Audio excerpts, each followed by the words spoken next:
We'll continue with our press conferences here. A couple of reminders before we get started here. As a courtesy to your fellow media members and team participants, please make sure to silence your cell phones.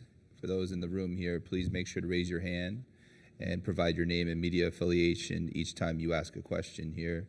For those of us joining on Zoom, please make sure to use the raise hand function, and we'll certainly address your question in the room, or we'll address the questions in the room here first before heading over to Zoom. And then one final reminder here, recording of press conferences on cell phones or cameras is prohibited. All right, we're going to go ahead and get started here with Alabama head coach Nate Oates. Coach, we'll have you begin with an opening statement, and then we'll open it up for questions.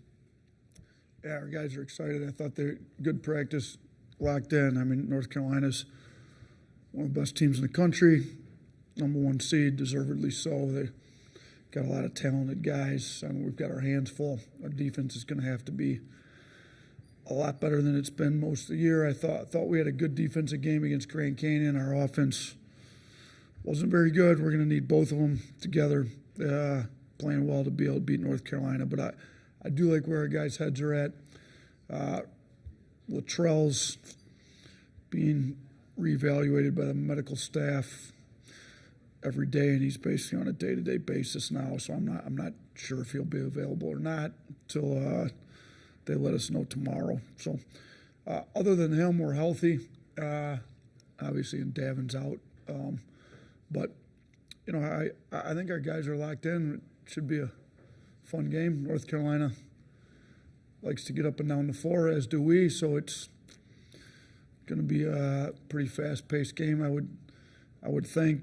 We're going to have to do a good job on Baycott. You know, we've played some of the best bigs in the country, so we've had some experience. You know, we played Edie, Ballo, Kalkbrenner back-to-back, played P.J. Hall at Clemson, played, you know, Tolu Smith at Mississippi State. I think, you know, we've played some of these bigger guys. Some we've guarded better than others, but we're going to have a plan for Baycott. And then obviously R.J. Davis is one of the best scorers in the country. You know, him and Sears, I think, are 11th and 13th. They're like right there together, and he's super talented. So you can't just have a game plan for Baycott. You got a plan for Davis.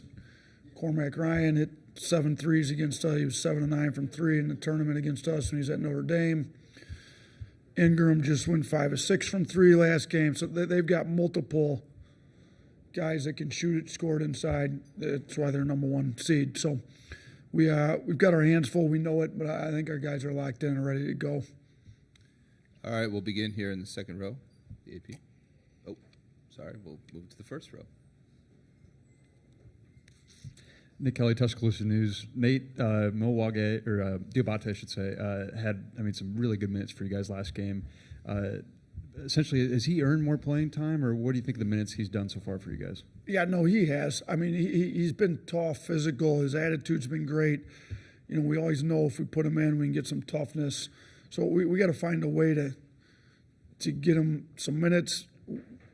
We like to have shooting on the floor, and that's not one of his strong suits. He was shooting well in practice today, but, you know, he's easier to pair with, like, Grant at the 5 maybe when you get, you know, then you still only have, like, one non-shooter on the floor. But, no, like his toughness, physicality, just kind of his will to win, you know. Like, yeah, he's probably earned some more minutes, but he's got to figure out ways to get them. And you know, based on how Reitzel is, and, you know, Reitzel's been cleared to play before and then not been able to play that many minutes. So based on Reitzel, even if he can play, if he doesn't play that many minutes, there's going to be some minutes available for Mo to be able to pick up. We'll go next to the third row. Hey, Ryan Hennessy, NBC 13 in Birmingham. 2, if I could. First one, today was the day 5 years ago that you were announced officially as the head coach of Alabama. To look back and just kind of talk about your 5 years and how special it's been, obviously the contract extension, and what's this meant to not just you but your family. And didn't even realize that March 27th it was, huh? You were announced that day, and then you were introduced the day after, I believe. 1 week after my oldest daughter's birthday. She didn't like the wasn't a very good birthday present for her to move her from Buffalo to Alabama, but it's turned out to be pretty good. She loves in Alabama now. Lexi's a sophomore at the university. We, like seeing Jossie will be here for the game tomorrow. We've come to love Alabama, and I think we've gotten the program turned around. I think we've been able to do what Greg hired us to do. Let's get this basketball program on a national level, like about every other sports program at Alabama is. So we still haven't gotten to a Final Four. That, to me, that's kind of the next step.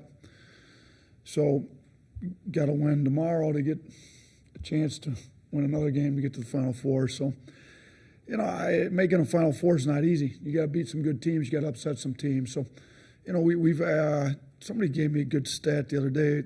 I think there's been 4 teams in the country that have been in 3 out of the last 4 Sweet 16s, and I think this is accurate. I think it's us, Gonzaga, who's made like 9 straight, which is crazy. I think it's us, Gonzaga, Houston, who we had a series with, and then Creighton. So pretty good company. I think over the 5 years since we were hired, we've gotten this program to a level that's what Alabama sports should have their athletics at. Now, we got to make another step. So we got to get this team locked in, really ready to go against Carolina. But I'm super grateful to Greg and Dr. Bell and Chancellor St. Jean and the whole board. They've been super supportive. I'm appreciative that they gave me a new contract and want to keep me around in this business. Sometimes they don't want to keep you around very, very long, but I think we've done well enough that they want to keep us here and keep this thing rolling. My second one is we were out there, I believe it was 2 years ago in San Diego. When you see Cormac Ryan, I know you mentioned it, but oh boy, yeah, that was that was not one of our better NCAA tournament games. He killed us. I think he was 7 of 9 from 3. I think he scored 29 points on us. That was the game that Quinterly blew his ACL out in the first couple minutes, so that it didn't. He was playing really well. It didn't go well for us. I think that was the only time I've been at Alabama that we haven't made a Sweet 16, that they've had an NCAA tournament. So, they didn't have the tournament my first year with COVID, and then these last 4 years we've made a Sweet 16. 3 out of those years, that was the one. So we tried to recruit him when he went in the portal.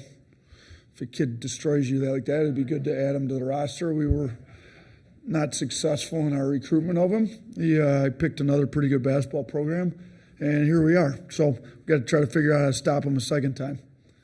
But Hi, Coach. Nikki Kay with Spectrum Networks. First of all, happy belated birthday to your daughter. But you're back in the Sweet 16 with 3 returners from last year, and you're facing a program that's got a unique blend of experience and talent. So when you look at these 2 teams, what do you think it is about the composition of players that helped you guys get to this point in this landscape? Yeah, I mean, we had three returning players from last year, so it's not many, but we're in the transfer portal era where that happens. I think those 3 guys got good experience, Mark and Rylan and Nick. Then we were able to add in some really good freshmen that have contributed. We talked about Mo Diabate earlier and Jaron Stevenson, who's from Chapel Hill, so this is a little bit of a meaningful game for him. Sam Walters has been good for us, those 3 guys. And then we were able to add some transfers that have really helped keep this program at a pretty high level. Estrada has kind of been that do-it-all guard that's been great for us, had a triple-double. Grant's been good for us. Reitzel's been really good for us. I think we got a pretty good mix of a lot of new guys in to keep this program up to where, we're not the number 1 overall seed like last year, but you don't get Brandon Miller every year either. So thought we got some pretty good replacements in to keep us at a pretty high level to where we're in a Sweet 16 and got a shot to make the second. Alabama's only been to one Elite Eight ever, and that's the farthest they've ever gone. So if we can win one more game, we kind of equal that, and then give ourselves a shot to try to make the first Final Four ever there. go ahead. We'll go to the third row here. Coach, do you talk to Pringle and just say, this is the game? I mean, you got one of the best big men he's going up against. Is this the game where he can really show himself? He showed himself a lot last week, but this is kind of the game to bring you guys to the Elite Eight? Yeah, I think Nick's been great. like in the NCAA tournament, leadership, effort, intensity, focus. When he's that way, he's good. I had a meeting with all of our bigs shortly at the first film session we had in Carolina, and kind of made the point to them, listen, we've played some of the best bigs in the country. That's great that we put a schedule together that you guys were able to test. The issue is we haven't done all that well. I mean, we had Nick and Wage foul out, both of them foul out 3 straight games. They said we got to be able to guard the big without fouling and keep you guys in the game, do a better job. So I expect those guys to kind of lock into film study, be a little better. I think Nick's been great for last week. He's battling a foot injury, but at this point of the year, if you're fully healthy, probably means you're not playing any minutes. So like everybody's banged up a little bit at this point of the year. So I think he'll be ready to go, and I think his mindset's right. Now, Baycot's one of the best bigs in the country, so we could do pretty well, and Baycott could still have a decent amount of points. I mean, I think he scored over 2,300 points. It's a lot of points in his career, so he's a pretty good player. Go ahead in the back. Sports. Coach, it's been discussed, locally, but you didn't lose a lot of you didn't only lose a lot of players. You lost 3 assistants at this time last year to head coaching opportunities. I'd just be curious what last April was like for you, and now that you're on the other side, if you ever envision that this group, as you're making phone calls and doing all this stuff, could be in this position. Obviously, third Sweet 16 in 4 years. Yeah, last. It was great in some regards because you get to see your 3 assistants that have been with you for 4 years get the opportunity to go be their own head coach, which is why, kind of the ultimate goal of assistants. So you're really close to Brian, Charlie, and Antoine. They've kind of been in the wars with you for 4 years, and now they get to run their own program, so super happy for them. But, maybe not all at the same time. So, if it comes up, we're the number 1 team in the country, so that helped. So, we've got a saying there, when the tide rises, all the boats rise. We use it with the players, trying to get them to realize when you win, you all get taken care of. But it applies to the staff, too. So while I was really happy, it did cause some stress. So Charlie and Brian had their jobs, and then the day that Petway got his, all of a sudden I realized, I have no assistants left anymore. So, we started to make some hires. I'd made, talked to Coach Pannone a little bit, but he still had the NBA season going. Talked to a couple other guys in the NBA that maybe wanted to get into college. I'd talked to Preston. We had to sort through some issues on him. And then, I'd interviewed a handful of guys when I'd been at the Final Four myself, and all of a sudden I'd start to make some decisions. I had 0, at least till Antoine got it, I had 1. So to have 0 assistants and then realize that you've got to replace all these players, we got to get going here. So, the hiring process, when Pannone said he wanted to do it, that's great. He still had to finish the NBA season. Preston had to wait till his show cause was up. So I got Claunch in, who had been a head coach, and I think he did a really good job kind of helping hold it all. I think I did a pretty good job with the hiring. And now I got to go hire some more, because Claunch already got a head job again, which is great because he deserves it. So I think to put the roster together that we did speaks volumes to the staff, to our system. To be able to hire the guys in that I did speaks to the level of basketball we've got in this program too. But, yeah, we only had 3 returning players and no returning assistant coaches. So that's – now – you're able to put 2 more guys on the floor, not recruit. So Bowman's been with me for a while, so we were able to at least have some continuity with a guy on the floor that's been with me. But, yeah, I think our staff's done a great job. I think we did a pretty good job hiring, and the administration was great in helping me hire the right guys and keeping this program up to a pretty high level. All right, we got time for one more. Go ahead in the back. Cameron Salerno, CBS Sports. I know you mentioned earlier that you guys played one of your best defensive games in a while. How do you guys balance that and maintain that level of defensive intensity while also, maintain the top scoring offense in the country as well? Yeah, I told them we don't have to forget about offense when we play great defense. You can put both together. So the Grand Canyon game, I've had people compare it to a rugby contest, football contest. It got a little rough. physical. I like the fact that our guys matched their physicality and we stayed in it and didn't quit and showed a lot of character. But, yeah, it'd be nice for our offense, to take care of the ball and make shots like we've been. So we're going to need both. I think I honestly, in the past, have felt like when we've played our best defensive games, with other teams, even this team, then you can get out and transition more when you're getting stopped. So a great defense should help your offense in theory. Now, again, when it was as physical as it was and,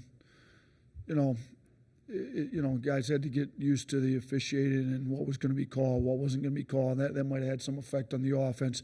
I think North Carolina is a pretty physical team, though, too, which, they've got a pretty good defense. So, we've got to get our offense back. We know that. We're not going to be able to hold Carolina to 60 points. It's not really who we are, and that's definitely not who they are. So, we're going to have to get an offense that's clicking like the number one offense in the country in order to have a chance to win this game. So we've made that point.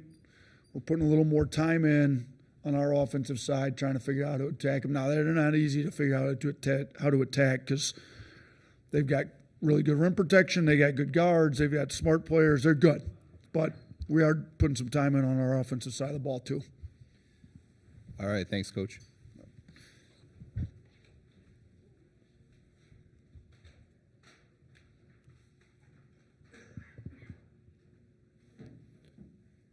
All right, coming up here, we'll have Alabama student athletes Mark Sears, Jaron Stevenson, and Nick Pringle.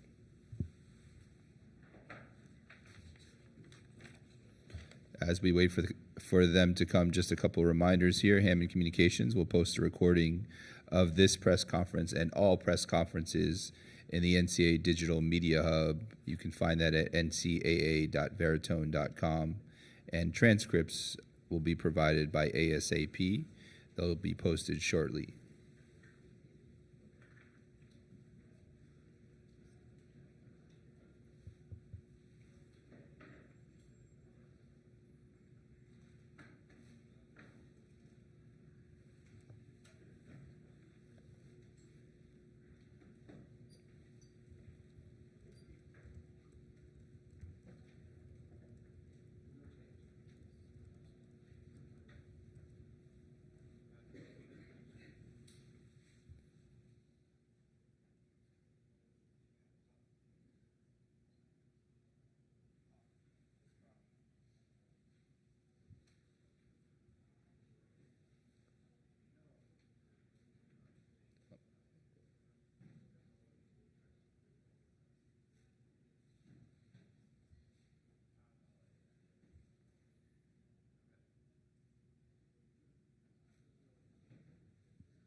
All right, we will now welcome to the stage Alabama student athletes Mark Sears, Jaron Stevenson, and Nick Pringle. We will go ahead and open it up for questions at this time. A reminder to state your name and affiliation. Do we have any questions for the student athletes? Go ahead there in the fourth row. For Nick, just one of the best bigs you're going to be going up against. Do you feel like you're ready to rise to the challenge tomorrow on a national stage? Yes, most definitely. I feel like our coaching staff, they put a lot of work and time into, getting us prepared for moments like this. We played a lot of games, to prepare us for this moment. 6 of these teams, we lost to previous in the season. So I feel like, getting back to that and, watching film, having more intent, and getting better and mentally tougher, and that eventually help us, with our end goal. We'll go next right here, first row. Yeah, this one's for Mark and for Nick. You guys were both around last season for the quadruple overtime game against North Carolina. Just what do you both of you guys remember about just kind of going through that game and just kind of the energy needed and just everything like that? What do you remember about last year's game? I mean, that game right there was a war, man. 4 overtimes. After the first 2 overtimes, it was like, man, when this thing gonna end? But it was definitely a fun matchup, especially from most of the same players being on the team we're going to go against, so we're looking forward for that matchup, and it's going to be a really fun game. Yeah, I would probably say that was definitely one of the longest games that I've been a part of.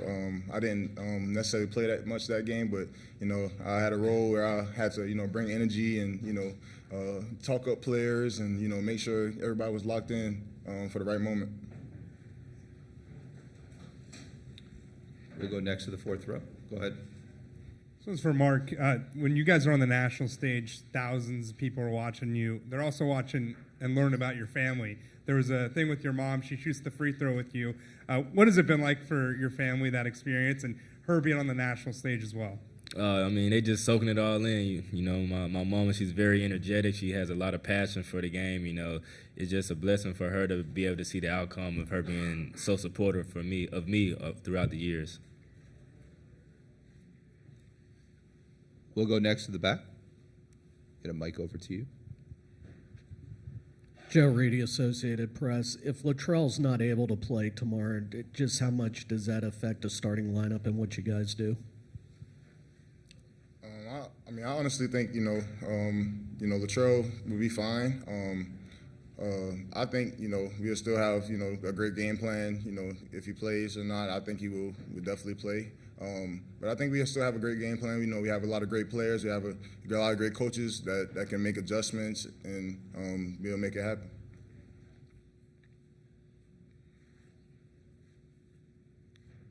Go ahead. We'll go next to the first row.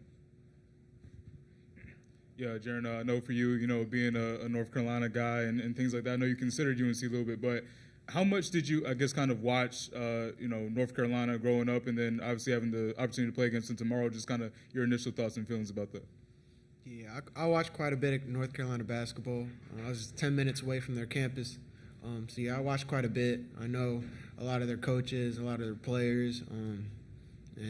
It's definitely surreal, just a full circle moment for sure, playing North Carolina. A reminder for those of you on Zoom, go ahead and use the raise hand function if you want to ask a question. And here in the room, we'll go next to the 4th row. Alabama's never been to more than the Elite Eight. How many times have you guys heard that, and how much do you want to change that and get to the Final Four? That's something, Coach Oates, he expresses to us a lot. He always, preaches the importance of these games. Every moment matters. Every possession matters. The best thing we can do here is, lock in, have intent, better our communication, just, be the best we can possibly be as players. And the coaches, they do so much for us to have us prepared for moments like this, like I said. And I think, the outcome of it, we'll just say the rest of it. Anybody else? No. All right, we'll go next to the back. CBS Sports. Mark, this is for you. You've taken a huge offensive leap from last year to this year. What do you think has really contributed to that, and how have you kind of taken on a lead role as a scorer and that stuff? I'll say, really having that motivation from last year when we was the #1 seed and we got upset by San Diego State, and just having that feeling of, man, it was basically disappointing because we was the #1 seed and wanted to win the whole thing, Just having that motivation throughout that whole off season, just constantly putting the work and the hours, and no matter when I'm tired, just continuing to fight through it and be mentally tough, And I just had that mindset throughout the whole off season, And I couldn't have done it without my teammates right here. They're really great teammates. I wouldn't be myself without these guys. Do we have any other questions here in the room? Go ahead, here in the front row. Another one for you, Mark. Looking at kind of R.J. Davis and, obviously, the season he's having this year, when you look at him on film, what do you kind of identify as, some of the things that, makes him, either, difficult to guard, and just what kind of allows him, from your vantage point, to be successful on the court? I say he's a great player. He's a really great shot maker, tough shot maker. That's something that he's really great at.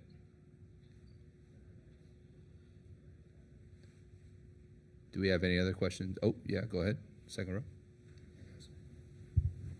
This question's for all three athletes, student athletes. What do you think are the keys for tomorrow's game for a victory? Go ahead, Mark. We can start with you. I'm going to say one would be defensive rebounding. I think just getting out, getting back to our offense. I feel like we struggle offensively these last few games. Just getting back to that, getting out, fast pace, and I feel like that's a big key for sure. Something I would definitely say, picking up where we left off last game, defensively. It's something that we kind of struggle with, throughout the year. And I feel like, last game we showed our, true potential of what we really could be. And, just, having intent about everything, watching film and, just trying to find ways to continue to grow as a team and allow, our defense to lead to our offense and, just play for each other. And we all got a lot in common. We want the same things. It's just a matter of, how much do we want it and what we're going to do to get it. Do we have any other questions here in the room?